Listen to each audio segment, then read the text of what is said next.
एक कारपेंटर था, लकड़ी का काम करने वाला, रिटायर होने लगा।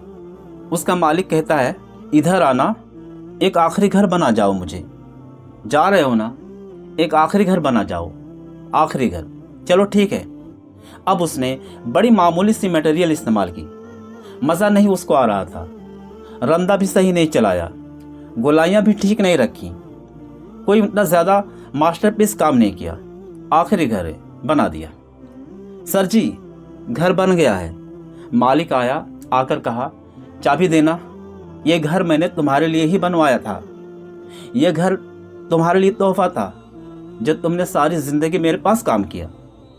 उसने सर पकड़ लिया, कहता है, अगर मुझे पता होता कि घर मैं अपने लिए ही बनवा रहा हूँ, मैं तो बेहतरीन बनाता, शायद अपनी सारी ज़िंदगी का बेहतरीन घर बनाता। लेकिन अब वक्त गुजर चुका था।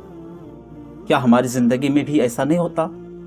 हम सारी ज़िंदगी जो दूसरों का नुकसान करते जा रहे हैं, जालसाजी, धोखा, नाजायज़, मिलावट, रिश्वत, सिफारिश, हम समझते हैं कि दूसरों का धोखा कर रहे हैं, लेकिन जब मौत आती है पता चलता है कि हम अपना आप खराब कर रहे थे। तो अभी ज़िंदगी है, घर बचा लो, अपना आप संवार लो।